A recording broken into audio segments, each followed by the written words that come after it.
हमने अपने संकल्प पत्र में जितनी भी बातें कही हैं, जो भी वायदे किए हैं, निश्चित रूप में हर एक वायदा पूरा होगा, चाहे वो 2500 रुपये का है, चाहे 21,000 रुपये बहनों को देने का है, चाहे सिलेंडर है।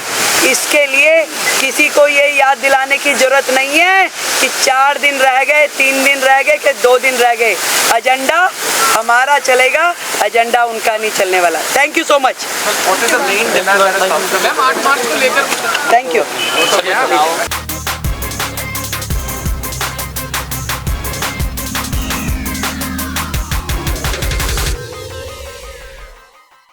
हाँ बिल्कुल, जब मुख्यमंत्री जी रेखा गुप्ता जी ने जब बुलाया है, सैकड़ों संगठनों को, यहाँ ऑर्गेनाइजेशंस को इनवाइट किया है, हर संगठन की महिला ने प्रतिनिधि ने यहाँ पे अपने विचार रखे हैं।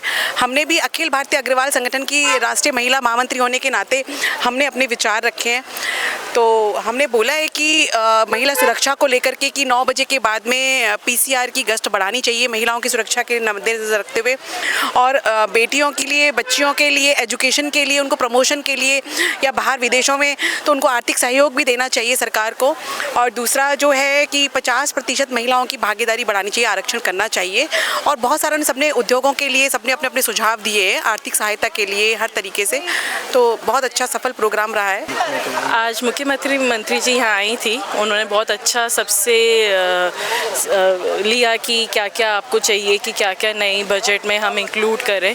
एक चीज़ जो आज मिस हो गई वो मुझे एक इंक्लूड करना है कि एक साइबर बुलिंग में एक साइबर सेल एक इंक्लूड करना चाहिए, कि साइबर सेल स्पेशली महिलाओं के लिए बने, जहाँ पे डिजिटल ट्रांजैक्शन वाला ना देखा जाए, बट उसमें सिर्फ इतना देखा जाए कि जहाँ पे कंप्लेंट्स यंगर गर्ल्स की और वुमेन की कंप्लेंट्स रजिस्टर की जाए। क्योंकि आजकल क्या हो रहा है कि मैं एक एडवोकेट पूजा दुआ हूँ, मैं रोज़ आजकल महीने में 20-20 केसेस ऐसे देखती हूँ जो मेरे पास आते हैं, जहाँ पे लड़कियों की फ़ोटो मॉर्फ्ड हो जाती है। अगर मॉर्फ्ड भी नहीं होती है तो उनका लिंक बन जाता है गूगल पे, तो वो लिंक खुलता नहीं है, बट उसी में वो ब्लैकमेल हो जाती है लड़कियाँ। तो उसके लिए एक संविधान क्या होता है कि वो कहते हैं हमने साइबर सेल में मतलब रजिस्टर तो कर दिया ऑनलाइन, बट एक वो एंजाइटी उनको रहती है कि कोई एक फिजिकल एक वो नहीं बना हुआ साइबर सेल जहाँ पे जाके वो रजिस्टर करा सके। तो एक हाइब्रिड मोड ना हो, वर्चुअल और फिजिकल दोनों मोड हो, जहाँ पे कंपलसरी हो कि दोनों मोड पे आपको ये रजिस्टर करनी पड़े, जिससे कि थोड़ा सा आजकल AI इतनी एडवांस हो चुका है कि इस चीज़ पे फोकस करना चाहिए। क्योंकि आजकल मैं देख रही हूँ लड़कियों के साथ बहुत ज़्यादा टॉर्चर हुआ जा रहा है। Thank you so. जय श्री राम, मेरा नाम टीनापुरी जिंदल है, मैं एक सामाजिक कार्यकर्ता हूँ। और जैसा कि आपको पता ही आज का विषय था बजट पे अपेक्षाएं और सुझाव। तो महिला वर्ग को आमंत्रित किया गया, सभी संगठन की प्रतिनिधित्व यहाँ पर उपस्थित थी और सभी से सुझाव लिए गए। और माननीय मुख्यमंत्री श्री रेखा गुप्ता जी का मैं बहुत बहुत धन्यवाद और आभार व्यक्त करती हूँ, जिस प्रकार से उन्होंने सभी महिलाओं के प्रतिनिधित्व को सुना, समझा और उस पर अपने विचार रखे। और मैं पूर्णतः आश्वस्त हूँ कि हमारी दिल्ली की माननीय मुख्यमंत्री हमारी जो भी अपेक्षाएं हैं और बजट में जो सुझाव दिए गए हैं उनको उनमें अमल करेंगी और जल्दी ही उनके ऊपर कार्य शुरू होगा। और हमारा जो बजट है दिल्ली महिलाओं को वर्ग को ध्यान में रखते हुए, क्योंकि मुख्यमंत्री महिला है और हमारे केंद्र में जो हमारी वित्त मंत्री वो भी एक महिला है, तो महिलाओं की सोच जिस प्रकार से घर और समाज को चलाती है, उन अपेक्षाओं को और सुझावों को ध्यान में रखते हुए बजट में बीजेपी सरकार उतना ही योगदान अवश्य देगी। आज का प्रोग्राम बहुत ही एक सराहनीय प्रयास है मुख्यमंत्री जी की तरफ से, जो कि उन्होंने सभी महिलाओं को बुलाकर उनके सुझाव मांगे और बहुत धैर्यपूर्ण तरीके से बातें सुनी और बहुत ही अच्छा प्रोग्राम का आयोजन किया गया, जिसमें कि महिला सशक्तिकरण और उनकी जो प्रॉब्लम्स हैं उनके ऊपर बात की गई।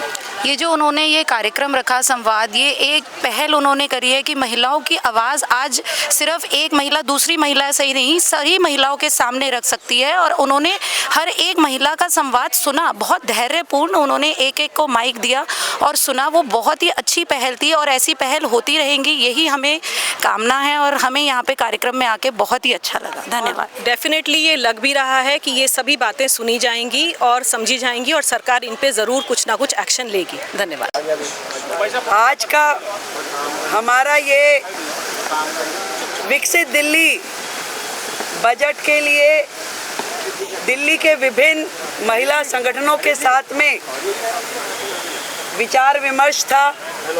दिल्ली की सरकार से उनकी अपेक्षाएं, उनके सुझाव, इस विषय पे बहुत ही सार्थक चर्चा आज यहाँ पर हुई और मुझे खुशी है कि दिल्ली भर से बहनें आई, उसमें स्वयं सहायता समूह की बहनें भी थी, अलग अलग वर्गों से जुड़ी हुई बहनें भी थी और हर विषय पे, चाहे वो सुरक्षा हो, आर्थिक अवसर हो, स्वास्थ्य की देखभाल हो, शिक्षा हो, दिल्ली की एक्चुअल में क्या ज़रूरत है, इस पे जो उन्होंने सुझाव दिए, ये मेरे लिए बहुत ही महत्वपूर्ण है और मुझे खुशी है कि दिल्ली की बहनों को एक महिला मुख्यमंत्री से जो अपेक्षाएं हैं, आज उन्होंने उस पर खुल के बोला और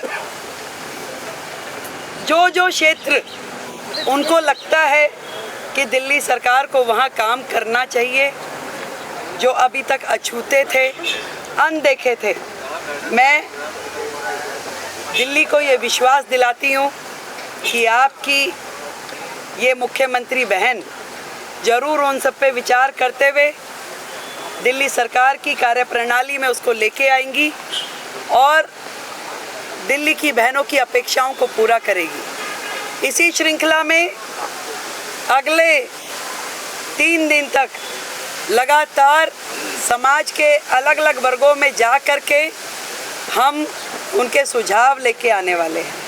कल यहाँ पर व्यापार और उद्योग से जुड़े हुए सभी संगठनों को बुलाया गया है। आज शाम को शिक्षा से जुड़े हुए बहुत ही महत्वपूर्ण वर्ग के लोगों को बुलाया गया है।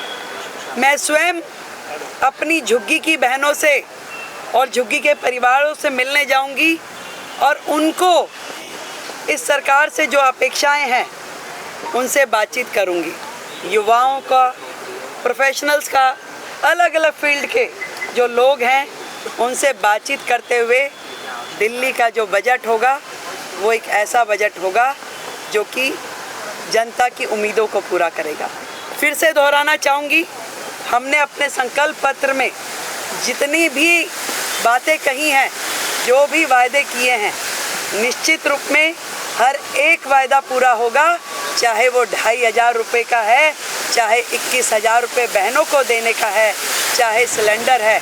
इसके लिए किसी को ये याद दिलाने की ज़रूरत नहीं है कि 4 दिन रह गए, 3 दिन रह गए कि 2 दिन रह गए। एजेंडा हमारा चलेगा, एजेंडा उनका नहीं चलने वाला। Thank you so much.